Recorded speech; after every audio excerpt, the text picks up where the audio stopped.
A summer breeze carries a child's laughter across a sun-drenched park, his small hands clutching a kite that dances with promise.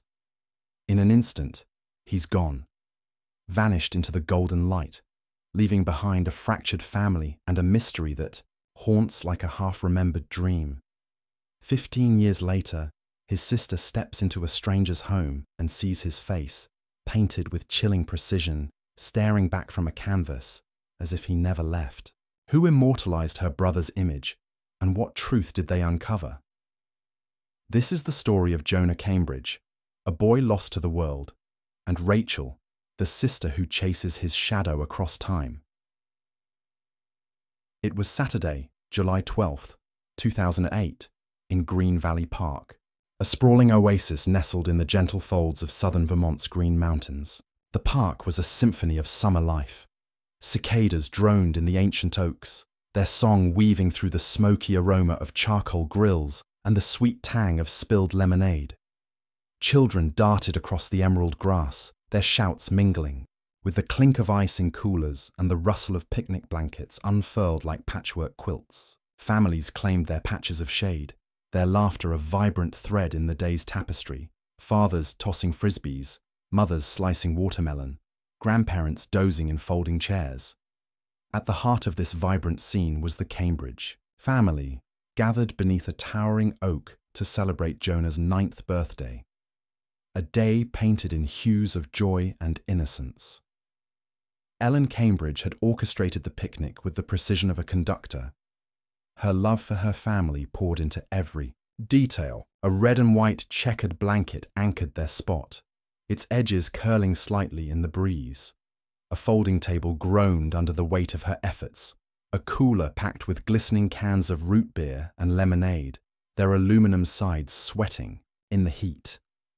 A tray of cupcakes crowned with swirls of blue frosting and rainbow sprinkles that caught the sunlight like tiny prisms. A stack of gifts wrapped in glossy paper, their ribbons fluttering like flags. Balloons in bold primary colours, red, blue, yellow, swayed against their strings, tethered to the cooler, their helium hearts tugging skyward. A portable radio, its antenna bent from years of use, crooned soft rock classics, Fleetwood Mac's Landslide fading into the Eagles' Take It Easy, its tinny notes blending with the park's ambient hum. Jonah Cambridge was the day's radiant centre, a 9-year-old bundle of energy with a mop of sandy hair that resisted every brush and a pair of green eyes that sparkled with mischief, as if he held the secret to eternal summer. His Spider-Man t-shirt, faded from countless spins in the washing machine, hung loose on his wiry frame, its once vivid web pattern now a ghost of red and blue. Around his neck dangled a silver locket, a simple oval engraved with a tiny R, a gift from his sister, Rachel, for his 7th birthday. "So you'll always carry me with you," she'd said, her voice teasing, but her eyes soft with the fierce protectiveness of an older sibling. The locket was Jonah's talisman, worn, every day, its clasp worn smooth from his constant fidgeting. Today, his grin was a beacon, wide enough to show the gap where a baby tooth had recently fallen. His laughter a melody that drew smiles from strangers passing by. Rachel, at 14, was teetering on the cusp of adolescence, her lanky frame all elbows and knees, her freckled cheeks flushed with the heat. Her dark hair was pulled into a high ponytail that swung with every turn of her head, and her hazel eyes were fixed on the world through the lens of her new Sony Handycam, a birthday gift from her parents that had become her obsession. She fancied herself a future filmmaker, her imagination fired by Spielberg and Scorsese, her dreams filled with sweeping shots and stories that moved hearts. Today she was the family's chronicler, narrating the picnic with the earnestness of a documentarian. "Ladies and gentlemen, we present Jonah Cambridge, birthday boy extraordinaire, about to tackle gift number 3, she announced, her voice bright as she zoomed in on Jonah's face. He sat cross-legged on the blanket, his fingers tearing into a box wrapped in shiny blue paper, his excitement a palpable force. The box revealed a kite, a vibrant red triangle with a long striped tail of yellow, blue and green, its wooden frame sturdy enough to dance in the summer breeze. Jonah's eyes widened, his mouth forming a perfect O of delight, his gap-toothed grin splitting his face. "This is the coolest thing ever!" he shouted, scrambling to his feet, the kite clutched like a pirate's treasure. "I'm gonna fly it by the big hill." Ellen, their mother, glanced up from the grill, her yellow sundress catching the light like a sunflower. Her dark hair was pinned loosely, a few strands framing her face. Her smile warm, but tempered by a mother's instinct. "Stay where we can see you, Jonah," she called, her voice carrying over the sizzle of burgers and the chatter of nearby families. Mark, their father, was a lanky figure in a flannel shirt rolled to the elbows, his salt and pepper beard dusted with crumbs from a half-eaten hot dog. He knelt beside a spool of kite string, his fingers wrestling with a tangle, his deep chuckle resonating as he teased Jonah's impatience. "Hold your horses, champ," he said, his eyes crinkling. "Let's get this thing ready to soar." The big hill was a gentle rise about 100 yards from their picnic, its slope a carpet of clover and daisies that swayed in the breeze. At its crest, wildflowers bloomed in riots of yellow and purple, and beyond it, a dense line of pine trees marked the park's boundary, their needles whispering secrets in the wind. The hill was a magnet for kite flyers, its open expanse catching gusts that sent colours spiralling against the cerulean sky. Jonah didn't wait for his father's help, his sneakers pounding the grass as he sprinted across the field, the kite, bouncing in his grip, its tail trailing like a comet. Rachel followed with the camcorder, her lens tracking his path, her narration a mix of pride and playfulness. "Here he goes, folks. Jonah Cambridge, kite-flying superstar, headed for the big hill," she called, panning across the park's vibrant tableau.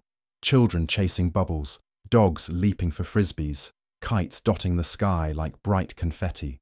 She zoomed in on Jonah's silhouette, the red kite vivid against the green slope, his laughter ringing clear through the camcorder's tinny microphone. He glanced back once, his green eyes catching hers, and raised his hand in a quick, playful wave. The same wave he gave when he darted off to climb a tree or chase a firefly. A promise. He'd be back soon. The hill rose before him, the tree line looming at its base, a dark fringe where the sunlight softened into shadow. Rachel's arms ached from holding the camcorder, its weight pulling at her shoulders, and she lowered it to grab a cupcake from the table, its blue frosting sticking to her fingers. She licked it off, the sweetness sharp on her tongue, and glanced toward the hill, expecting to see Jonah's kite soaring, his small figure dancing beneath it. 15 minutes passed, maybe 20. The breeze carried the scent of grilled meat and mown grass, and the radio shifted to Springsteen's Born to Run, its guitars strumming through the air. Ellen called, "Jonah, time for cake." Her voice still light, expecting his laughter to answer. Mark squinted toward the hill, his hand shielding his eyes against the sun's glare. "Where's that kid gotten to?" he muttered, setting down the kite string, his fingers still tacky with mustard. Rachel picked up the camcorder again, scanning the hill through the lens, her heart giving a small lurch. The sky was empty. No red kite. No Jonah. "Jonah!" she shouted, her voice sharper now, a prickle of unease crawling up her spine. Ellen's smile faltered, her spatula clattering onto the grill, the burgers hissing as grease dripped into the flames. "Jonah, honey, come back," she called, stepping away from the table, her sundress catching on a chair.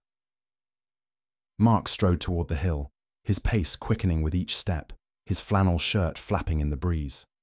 Rachel ran after him, the camcorder, swinging at her side, her sneakers slipping on the dew-kissed grass. Other picnickers noticed, their conversations pausing, heads turning. A man with a collie stopped tossing a ball, the dog whining at his feet. A woman folding a blanket straightened, her eyes scanning the field. A teenager on a skateboard slowed, his wheels grinding to a halt. "He was just here," Ellen said, her voice rising, her hands twisting the hem of her dress until the fabric bunched in her fists. Mark reached the hill's crest, his breath heavy, and scanned the tree line, his hands on his hips. "Jonah," "Answer me, buddy," he yelled, his voice cracking with a fear he couldn't yet name. Rachel rewound the tape, her fingers fumbling on the camcorder's buttons, her heart pounding like a drum. She played it back, the tiny screen showing Jonah running, the kite trailing, the pines closing in. She froze on the final frame. Jonah, mid-stride, his face bright with joy, the red kite vivid against the hill, and behind him, in the shadowed tree line, a faint shape, a silhouette, tall and indistinct, like a smudge on the lens. "Dad, look!" she gasped, shoving the camcorder into Mark's hands. He squinted at the screen, his face paling, his fingers tightening around the device. "What the hell is that?" he whispered, his voice low, as if speaking too loudly might make it real. Rachel's stomach lurched, bile rising in her throat. Was it a person, a tree, a trick of the light? The grainy image held no answers, only questions that clawed at her mind. The park transformed, the carefree afternoon unraveling into a nightmare. Families joined the search, their voices calling Jonah's name, a desperate chorus echoing across the field. A woman in a sundress checked the playground, her sandals slapping against the wood chips. A man in a baseball cap peered into the picnic shelters, his flashlight beam slicing through the dusk. A group of teens scoured the parking lot, checking under cars and behind dumpsters. Rachel's heart raced, her breath hitching as she ran back to the picnic table, clutching Jonah's backpack, its contents spilling out. A half-eaten granola bar, a crumpled Spider-Man comic, a pair of sneakers too small for anyone else. Ellen paced, her sundress now crumpled, her eyes red from tears she fought to hold back. Mark shouted Jonah's name until his voice grew hoarse, his hands raking through his hair, leaving it wild. By sunset, Green Valley Park was a crime scene. Police cruisers lined the gravel lot, their red and blue lights pulsing across the oak trees, casting eerie shadows on the grass. Officers in khaki uniforms cordoned off the hill with yellow tape, their radios crackling with static, their boots crunching on pine cones. Volunteers formed a human chain, their flashlights bobbing through the woods like fireflies, their shouts growing fainter as they ventured deeper. A K9 unit arrived, bloodhounds sniffing Jonah's Spider-Man t-shirt, pulled from his backpack, but the dogs milled in circles, their noses twitching, finding no scent trail to follow. Helicopters thrummed overhead, their spotlights slicing through the twilight, hammering the ground into stark patterns of light and shadow. The red kite was gone, vanished as completely as Jonah, as if the wind had claimed them both. Detective Ronald Hargrove took charge, a stocky man in his 50s with greying hair and eyes that carried the weight of too many unsolved cases. He sat with the Cambridges under the oak, his notepad open, his pen scratching as Ellen recounted the day, her voice trembling like a plucked string. "He was just running with his kite," she said, her hands shaking, a paper napkin shredding in her lap. "He was so happy. I thought he'd be right back." Mark gripped her shoulder, his knuckles white, but his eyes were fixed on the hill, as if staring could summon Jonah's small figure. Rachel stood nearby, clutching the camcorder, her fingers numb, her mind replaying the silhouette. Hargrove watched the footage in silence, pausing on the shadowy shape in the woods. "Could be nothing," he said, his jaw clenching, "but we'll send it for enhancement." He scribbled a note, his pen steady despite the chaos. "We'll find him," he promised, but his voice was flat, a rehearsed line that offered no comfort. The search stretched into the night, the park's warmth replaced by a bone-deep chill. Volunteers trudged through the woods, their boots sinking into damp earth, their flashlights flickering as batteries waned. Rachel stayed by the picnic table, Jonah's backpack in her lap, her fingers tracing the locket's shape through the fabric, as if it could lead her to him. Ellen wept openly now, her face buried in her hands, her shoulders heaving. Mark paced, his bourbon flask now in hand, his sips quick and desperate. Rachel's guilt surged. She'd been the last to see him, the one filming, the one who didn't follow. Why had she lowered the camera? Why hadn't she run after him? The silhouette haunted her, a dark shape that seemed to grow, its edges sharpening into accusation. Days bled into weeks, the search unrelenting but fruitless. News vans clogged. The park's entrance, their satellite dishes looming like vultures, their reporters thrusting microphones at the Cambridges with relentless questions. What was Jonah wearing? Any enemies? Do you think he ran away? The headline, Boy Vanishes. During birthday picnic, dominated newspapers and TV screens. Jonah's school photo, a still from Rachel's footage, becoming a national symbol of loss. His green eyes and gap-toothed smile stared from posters plastered on every lamppost, gas station and grocery store in Vermont, their ink fading under rain and sun. Tips flooded the police hotline. A hiker swore he'd seen a boy in the woods, his backpack red. A cashier claimed a kid with a kite bought candy at her store. A trucker reported a child at a New Hampshire rest stop clutching a locket. Each lead crumbled. Wrong boy, wrong day, wrong state. The enhanced footage of the silhouette came back inconclusive, the shape too blurry to identify, a man, a tree, or nothing at all. Rachel's obsession with the footage grew, consuming her nights. She'd sneak into the living room at 2 a.m., the house silent except for the hum of the VCR, and play the tape again, her eyes burning from lack of sleep. She slowed it frame by frame, the silhouette in the woods expanding in her mind. A man, she was certain, watching her brother, waiting. Why hadn't she seen him? She began sketching the shape, her pencil trembling, trying to give it form. Broad shoulders, a hat maybe, a shadow that moved with intent. Guilt wrapped around her like a shroud, tightening with each replay. She was the one who let him run, the one who didn't protect him. Her parents noticed her withdrawal, but their own grief left little room for comfort. Ellen stopped cooking, her days spent staring out the kitchen window, her hands idle on the sill, as if Jonah might walk up the driveway.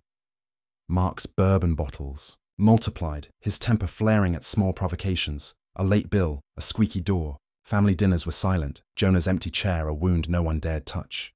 Rachel tried to bridge the gap. Her chatter about school or movies met with nods or silence.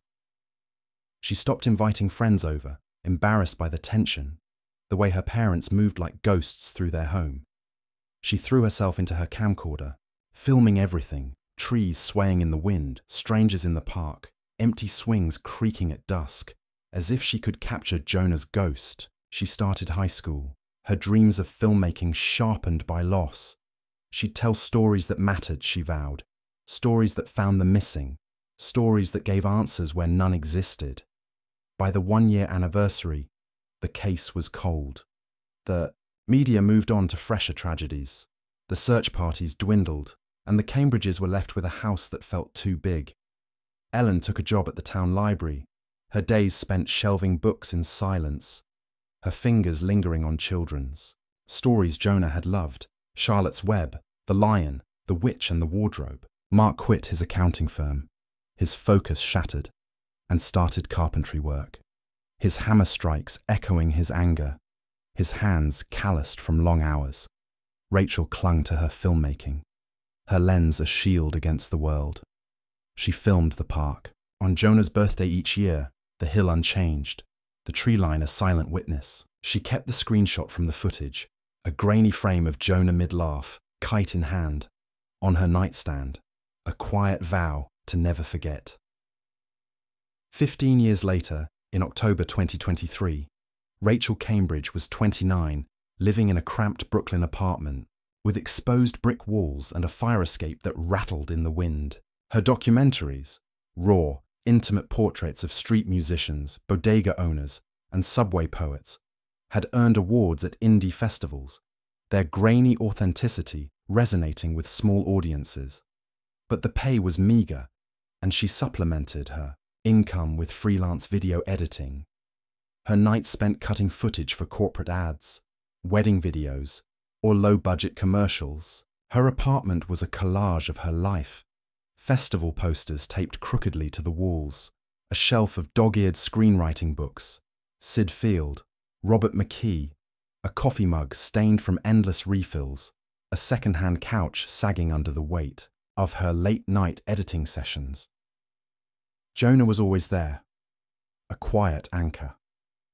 The screenshot from the 2008 footage sat on her laptop desktop, a digital shrine she never closed, his green eyes watching her through the pixels. Rachel had started dating Leo, a painter with a warm, crooked smile and a loft in Williamsburg. Their relationship was new, a delicate bridge built on late-night talks over cheap Merlot, walks through Brooklyn's rainy streets, and shared laughs over burnt toast. Leo's art was chaotic, bold slashes of colour, abstract forms that seemed to pulse with life, but his presence was calm, a steady hand in Rachel's restless world. He listened when she talked about her films, his questions thoughtful, never pushing her to share the parts of her past she kept locked away. On a chilly October evening, she visited his loft for dinner. The space smelled of turpentine and roasted garlic, a Miles Davis record spinning softly on a vintage turntable, its needle hissing faintly. Leo was in the kitchen, stirring risotto, his apron dusted with flour, his laugh easy as he teased her about her dislike of mushrooms. "You're missing out on culinary greatness," he said, waving a spoon, his eyes crinkling with warmth. Rachel wandered the loft, her fingers trailing over Leo's canvases, half-finished works propped against walls, their colours vibrant in the dim light. A painting of a stormy sea caught her eye, its waves seeming to crash beyond the frame. Another showed a city skyline, its lights blurred as if seen through rain.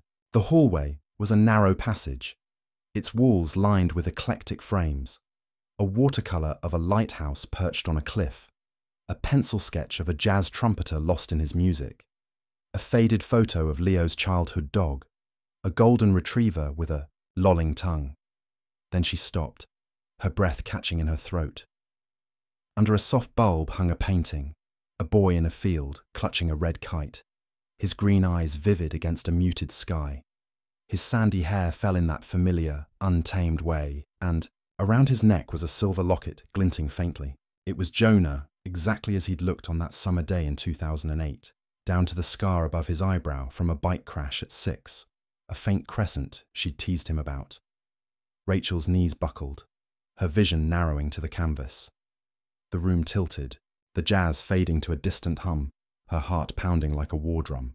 Her breath came in shallow gasps, her hands trembling as they reached for the painting, hovering, afraid to touch it, as if it might dissolve like a mirage. The boy's eyes held hers, alive with a quiet intensity, as if he knew her, as if he'd been waiting. "Rachel!" Leo called, his voice muffled, as if underwater. She didn't answer. Her world reduced to the canvas, to Jonah's face, frozen in time. Leo appeared, wiping his hands on a towel, his brow creasing with concern. "You okay? You look like you've seen a ghost." His words echoed in her ears, too close to the truth. "Where did you get this?" Rachel asked, her voice barely, a whisper, raw and fragile. Leo tilted his head, studying her. "Estate sale upstate. About a year ago. Something about the kid's expression just grabbed me. Haunting, you know." He stepped closer, his hand brushing her arm, but she flinched, her eyes still locked on the painting. "Do you know who painted it?" she asked, her voice steadier now, though her heart raced. Leo turned the frame, revealing a faint signature on the back. JM, 2014. 6 years after Jonah vanished. "No clue who JM is," Leo said, shrugging. "Just felt right for the space." Rachel's mind spiraled, a storm of questions crashing together. How could a stranger capture her brother so perfectly, down to the scar, the locket, the kite? Was it a coincidence? A cruel trick? A message? She excused herself to the bathroom, her legs unsteady, and locked the door. She splashed cold water on her face, her reflection pale in the mirror, her hazel eyes wide with shock.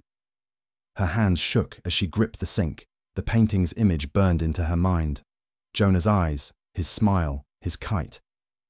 She leaned against the wall, her breath hitching, memories flooding back. Jonah's laugh, his wave, the silhouette in the woods. Who was JM?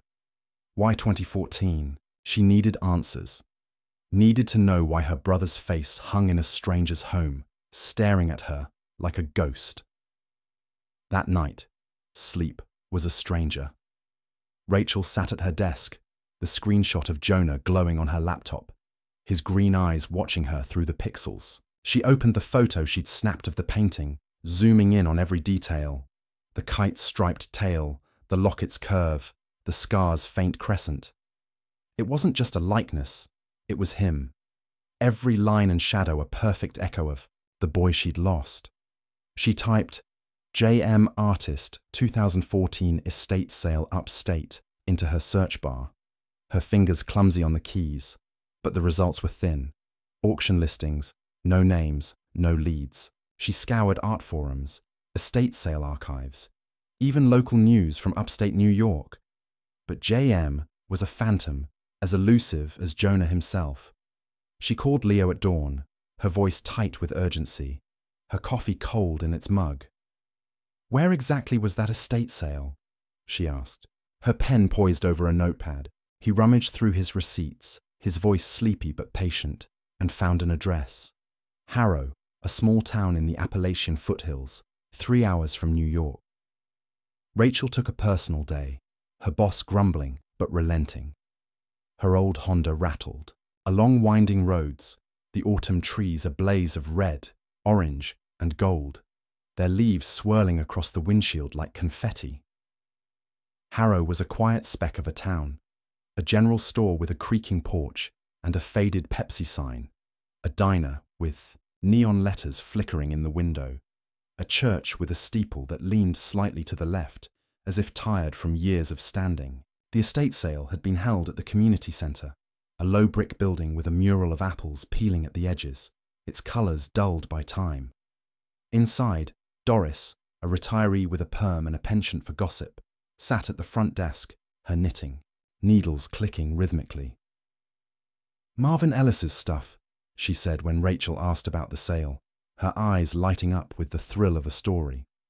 "He was a strange one, lived out by Blackthorn Lake, hardly ever came to town, painted people he said he saw in dreams, gave folks the chills. Some thought he was psychic, others said he was plain nuts." Rachel's pulse quickened, her notepad filling with scribbled details. "Are any of his paintings still around?" she asked, her voice steady despite the tremor in her chest. Doris nodded, pointing her to a storage facility on the town's edge, where unsold items from the sale were stashed. "They keep the leftovers there," she said, her needles pausing. "But be careful, dear. Marvin's work, it's got a way of sticking with you." Rachel thanked her, her mind racing as she drove to the facility, a squat concrete building ringed by chain-link fencing, its lot dotted with rusted trailers. The storage unit was a dim, musty vault, its air thick with the scent of dust and oil paint, the kind that clings to the back of your throat. Rachel's flashlight swept over crates and tarps, her heart pounding as she uncovered Marvin Ellis's canvases, dozens of them, stacked like forgotten memories against the walls. She pulled them out one by one, her breath catching at each new image. Women with hollow eyes staring from moonlit rooms, their hands pressed against invisible glass. Men standing in desolate fields under stormy skies, their faces etched with loss. Children in dreamlike settings, meadows, lakes, forests, their expressions eerily precise, as if drawn from life. The paintings were haunting, their colours muted yet vivid, their brushstrokes heavy with emotion. Rachel's hands trembled as she worked, her flashlight beam dancing across the canvases, her shadow looming on the concrete wall. Then she found it, a painting that stopped her heart. A boy sat by a lake, older than the one in Leo's loft, perhaps 14 or 15, his sandy hair longer, his face leaner, but those green eyes and the locket unmistakable. He rested on a rocky shore, his knees drawn up, his gaze piercing the canvas, staring directly at her with an expression that was both sorrowful and knowing, as if he carried secrets too heavy for words. The lake behind him was a mirror of slate grey, its surface unbroken, its edges fringed with pines that seemed to whisper. The locket gleamed at his neck, the R just visible, a detail so precise it stole her breath. Rachel sank to the floor, clutching the canvas, her flashlight clattering to the concrete. Tears streamed down her face, hot and silent. Her body shaking with the weight of what she'd found. This was Jonah. Not as he was on that summer day, but as he might have been, years after he vanished, alive in someone's memory, immortalized in paint.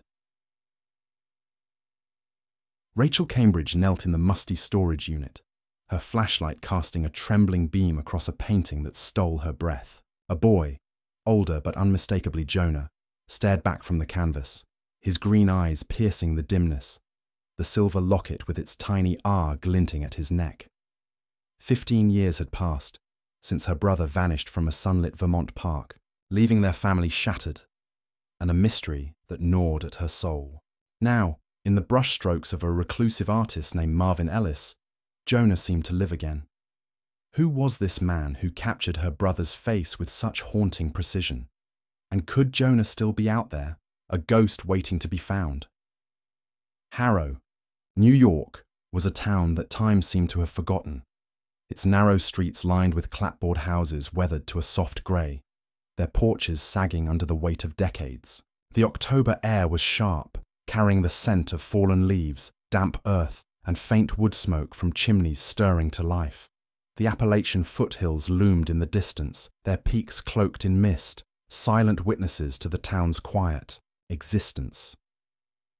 Rachel's discovery in the storage unit had ignited a fire in her, a relentless drive to unravel the enigma of Marvin Ellis and his paintings.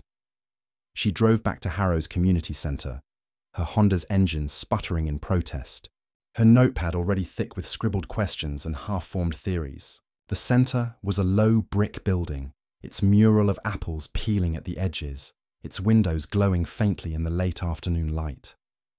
Doris, the receptionist, was still at her post, her perm a cloud of silver curls, her knitting needles clicking, rhythmically as she worked on a scarf the colour of pumpkins. Her eyes lit up when Rachel returned, sensing a story worth sharing.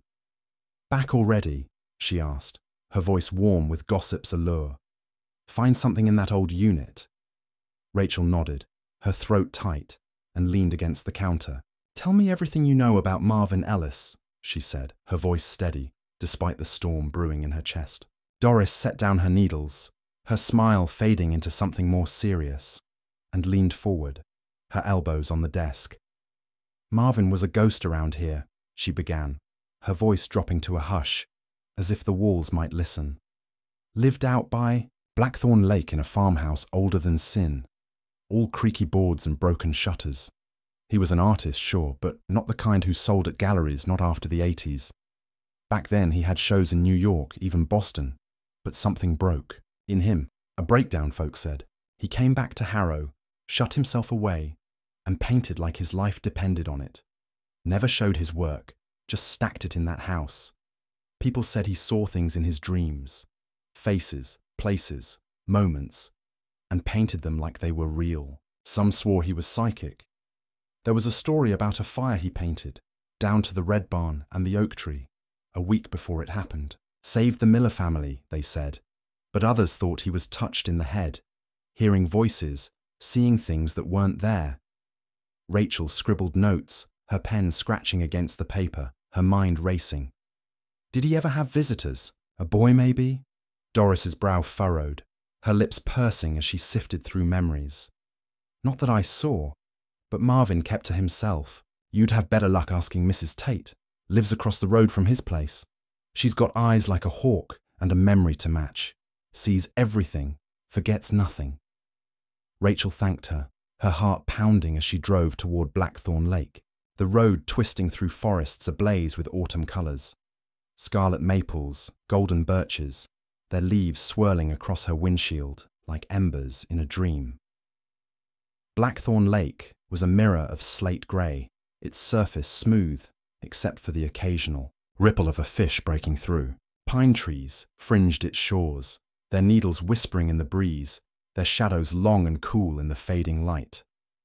Marvin's farmhouse stood a quarter-mile from the water, a crumbling relic of warped wood and peeling paint, its chimney leaning like a weary traveller. The windows were boarded, The porch sagged under the weight of neglect, and a rusted mailbox tilted at the road's edge, its flag frozen halfway up. Rachel parked and stared at the house, her breath visible in the chilly air, a shiver crawling up her spine. This was where Marvin had lived, where he'd painted Jonah, where her brother's ghost seemed to linger. Mrs. Tate's cottage was across the dirt road, a tidy haven with a garden bursting with late-blooming asters and chrysanthemums, there, petals glowing in the dusk.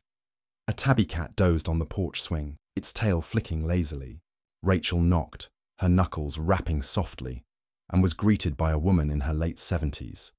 Her silver hair pinned in a neat bun, her eyes sharp behind thick glasses that magnified their blue. "You're the one asking about Marvin," Mrs. Tate said, her voice firm but kind, ushering Rachel inside. The living room was a shrine to comfort. Crocheted doilies draped over every surface, porcelain cats perched on shelves, the air rich with the scent of lavender and fresh-baked bread. A plate of warm rolls sat on the coffee table, offered with a smile that softened the lines in her face. Rachel sat on a sagging couch, her hands clasped to still their trembling, and showed Mrs. Tate a photo of Jonah from 2008, his gap-toothed, grin frozen in time, his green eyes bright with joy. "Did you ever see a boy like this around Marvin's place?" she asked, her voice steady but laced with hope. Mrs. Tate studied the photo, her fingers tracing its edges, her lips pursed in thought.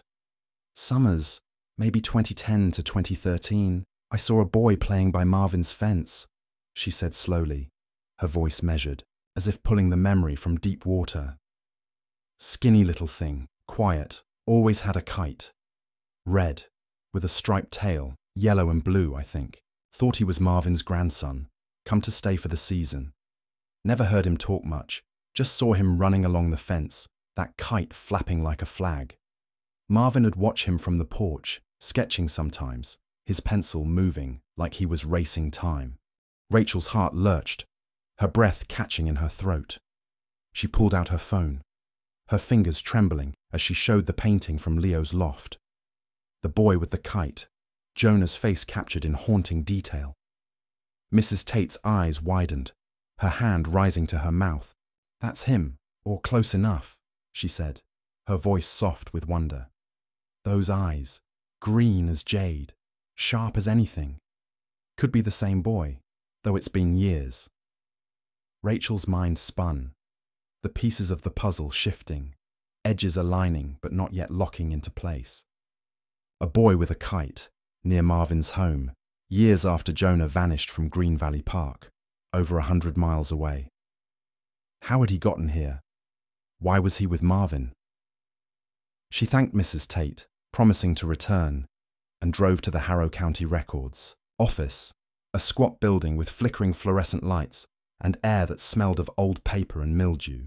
The clerk, a bored young man with a nose ring, pointed her to a basement archive where files were stacked in teetering piles, their edges curling with age. Rachel spent hours combing through reports, her fingers smudged with ink, her eyes burning from the dim light. She flipped through logs of petty thefts, traffic stops, and lost pets until she found it. A 2010 police report, yellowed but legible, noting a mute boy, estimated age 10 to 12, found wandering near Blackthorn Lake by a park ranger named Tom Hensley. The boy wore a too-big flannel shirt, no shoes, and a silver locket engraved with an R. He'd been taken to a foster home in Harrow, a small facility run by a couple named the Fosters. But the next morning, his bed was empty, his window unlatched, a single footprint in the mud outside. The case was closed as a runaway, with a handwritten note in the margin. Possible amnesia, no identifying marks beyond locket. Rachel's breath caught, her fingers tracing the locket's description, a perfect match for Jonah's. Her heart pounded, a drumbeat of hope and fear. Could this have been Jonah, lost, wandering, somehow ending up here? She photocopied the report, her hands shaking, and drove to the ranger station, a log cabin perched at the edge of a trailhead. Tom Hensley, now retired, was home, a grizzled man with a white beard and a limp from an old injury. He invited her in, his cabin cluttered with fishing rods and faded maps, the air thick with the scent of pine and coffee. Rachel showed him the report, her voice steady but urgent. "I remember that kid," Hensley said, his eyes distant. "Found him by the lake, just standing there, staring at the water. No shoes, shirt too big, like he'd walked out of nowhere. Didn't say a word, just clutched that locket like it was his lifeline. I thought he'd run from home, but he didn't seem scared, just empty. Took him to the Fosters, figured they'd sort him out, but he was gone by morning." Rachel's throat tightened, her notepad filling with details. "Did he have anything else with him? A kite, maybe?" Hensley shook his head, his brow furrowing. "No kite, just the locket. But I saw him draw in the dirt while we waited for the social worker. Lines, like a kite's shape, over and over." Rachel's heart raced, the image vivid in her mind. Jonah, lost, tracing his kite in the earth, a fragment of memory clinging to him. She thanked Hensley, her voice thick, and drove back to her cabin, the lake's dark shimmer visible through the trees. She needed to know more about Marvin. She tracked down his estranged daughter, Clara Ellis, a nurse in Albany, with a weary smile and eyes that held old hurts. They met at a coffee shop, its windows fogged with steam, the air rich with the scent of espresso, cinnamon, and damp wool from customers escaping the rain. Clara stirred her latte, her fingers restless, as Rachel explained her search, showing photos of the paintings, the boy with the kite, the older boy by the lake. Clara's breath hitched, her eyes widening. "Dad was difficult," she said, her voice low, measured. "After Mum left in '92, he retreated into his art, said he painted to keep his dreams from slipping away. He'd call me sometimes, late at night, rambling about a boy he found by the lake, maybe 2010 or 11. No name, no past, just a locket. Said the boy was like a ghost, coming and going, never staying long. He painted him over and over, said he had to keep him real, whatever that meant." Rachel leaned forward, her heart pounding. "What happened to the boy?" Clara shook her head, her eyes distant, shadowed with regret. "Dad said he left one day, maybe 13 or 14, just walked away and didn't come back. He was heartbroken, kept painting him, like he could bring him back with his brush." Rachel showed her the sketch dated 2015, the young man in the doorway, waving. Clara's hand trembled, her coffee cup clinking against its saucer. "That's how Dad described him, older, leaving. I thought it was just his imagination, but..." Her voice trailed off, her eyes searching Rachel's face. "You think this boy was your brother?" Rachel nodded, her throat too tight for words. She thanked Clara, promising to stay in touch, and drove back to Harrow. The 6-hour journey, a blur of rain-slicked roads and swirling thoughts. She rented a cabin near Blackthorn Lake, its walls creaking in the night wind, its windows framing the lake's dark expanse. She spent days exploring Marvin's farmhouse. With permission from the county, its rooms a time capsule of his life. Sketches pinned to walls, paint cans rusted shut, a cracked easel leaning in the corner like a forgotten soldier. The air was heavy with the scent of turpentine and mold, the floorboards groaning under her steps. She found dozens of drawings, many of a boy with green eyes, sometimes clutching a kite, sometimes sitting by the lake, sometimes older, his face etched with a quiet sorrow that mirrored her own. One sketch, dated 2015, stopped her cold. A young man, maybe 16, standing in a doorway, his hand raised in a small wave, as if saying goodbye forever. The wave was Jonah's, the same quick gesture he'd given her on that summer day, promising to return. Rachel's tears fell onto the paper, smudging the charcoal, her fingers tracing the familiar lines. She sat on the dusty floor, the sketch in her lap, her sobs echoing in the empty house. Had Jonah been here, living with this strange artist? Why hadn't Marvin reported him? Was he protecting him, or hiding something darker? Rachel's search deepened, her days a blur of interviews and dead ends. She spoke to a gas station clerk, a wiry man with nicotine-stained fingers, who remembered a boy buying snacks with Marvin. Quiet, always looking down, paid with crumpled bills. A librarian, her hair in a tight bun, recalled Marvin borrowing books on child psychology and trauma, said he was trying to understand someone, never said who. A retired postman remembered delivering packages to Marvin's house once. Seeing a boy in the yard, playing with a kite, didn't wave back. Each clue tightened the knot in Rachel's chest. The possibility that Jonah had been here, alive, a shadow in Marvin's world. She stood by Blackthorn Lake at dusk, the water a mirror of fading light, its surface unbroken except for the occasional leap of a trout.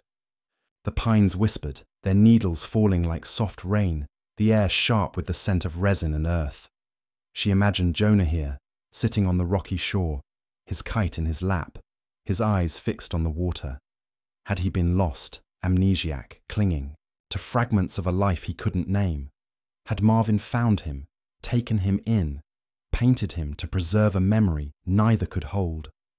Rachel's tears fell into the lake, their ripples spreading outward, a silent prayer for answers. Her search widened, a fragile thread pulling her to Port Clyde, Maine, where one of Marvin's paintings had been sold at an auction 2 years prior. The drive was long, nearly 7 hours, the coastal roads slick with fog, the Atlantic salt, air seeping through her car's vents. Port Clyde was a fishing village, its harbour a mosaic of lobster boats and colourful buoys bobbing in the grey water. Gulls wheeled overhead, their cries sharp against the low hum of waves crashing on rocky shores. The buyer, Ellen Harper, lived in a cosy cottage overlooking the sea, its clappered walls painted a soft blue, its windows framed with white curtains that fluttered in the breeze. Ellen welcomed Rachel with a warm smile, her grey hair pulled into a loose braid, her eyes crinkling with kindness. The cottage smelled of baking bread and sea air, a fire crackling in the hearth. "You're here about the painting," Ellen said, leading Rachel to the parlour, where the canvas hung above a mantel crowded with seashells and driftwood. It was another portrait of the boy with the kite, younger, like the one in Leo's loft, his green eyes vivid against a field of muted greens. "I bought it at an auction in Portland," Ellen said, pouring tea into chipped porcelain cups. "Something about those eyes. They tell a story, don't they?" Rachel nodded, her throat tight, her fingers tracing the cup's handle. She hesitated, then asked about Ellen's adopted son, Ethan. "He's upstairs, working on a sketch," Ellen said, her voice soft with pride. She called him down, her tone gentle but firm. Ethan Harper descended the narrow stairs, a young man of 24, tall and lean, with dark hair that fell into his eyes and a quiet grace in his movements. His green eyes were striking, a shade that caught the light like sea glass, but they held a guarded depth, as if guarding secrets he didn't fully understand. He shook Rachel's hand, his grip firm but his gaze fleeting, his expression polite but distant.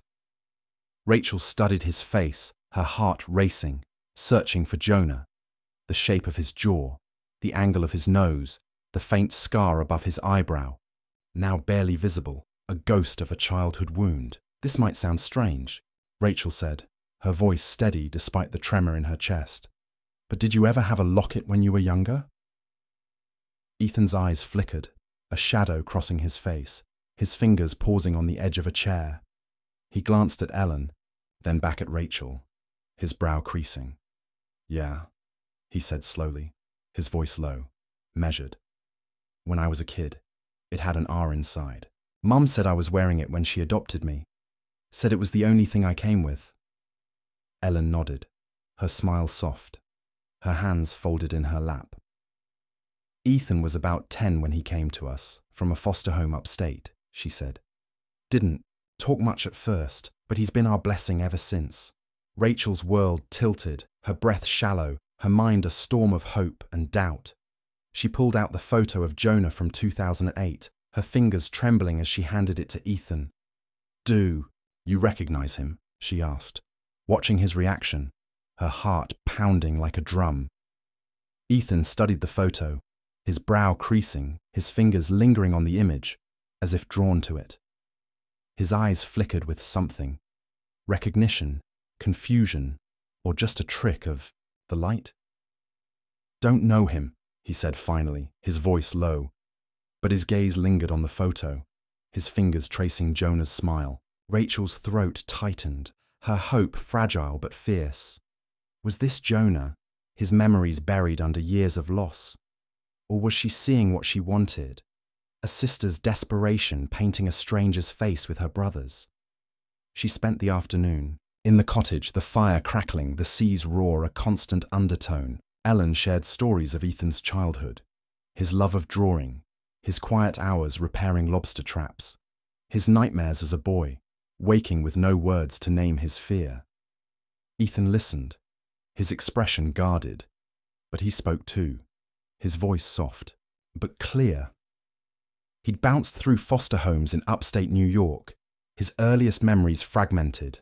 A lake, a kite, a man with paint-stained hands.